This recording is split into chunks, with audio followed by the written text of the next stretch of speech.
পূর্বে আমার বাবা 2 বার এমপি ছিলেন, আমিও 3 বার এমপি ছিলাম। আমি প্রতিদ্বন্দ্বী প্রার্থীর চেয়ে কমপক্ষে 50,000 ভোট বেশি পাবে। 17 বছর ভোট দিতে পারি নাই।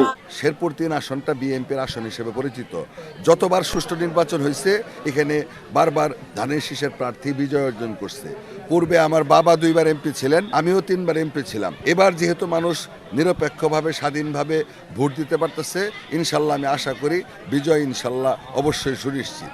প্রশাসন যেভাবে আমাদেরকে মৌখিকভাবে আশ্বস্ত করে, বাস্তবে যদি সেই কাজটি তারা করে এবং সূক্ষ্মভাবে যদি এই ভোটটা গণনা পর্যন্ত থাকে, তাহলে আলহামদুলিল্লাহ আমি আল্লাহর উপরে বিশ্বাস রেখে বলতে পারি আমি প্রতিদ্বন্দ্বী প্রার্থীর চেয়ে কমপক্ষে 50,000 ভোট বেশি পাবে ইনশাল্লাহ। খুব ভালো লাগতেছে বাবা, আল্লাহ যেন পূর্ণ করে, আল্লাহ যেন আশা পূর্ণ করে, আমার আশা পূর্ণ করে। 17 বছর ভোট দিতে পারি নাই, আবার আসছি, এবার আইসা দিয়ে সুন্দরভাবে ভোট দিতে পারতেছি।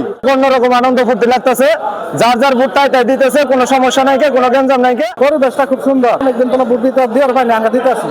আমরা 17-18 বছর পর ভোট দিতে আসছি, ভোট কেন্দ্রে আসছি, আমাদের অনেক ভালো লাগতেছে।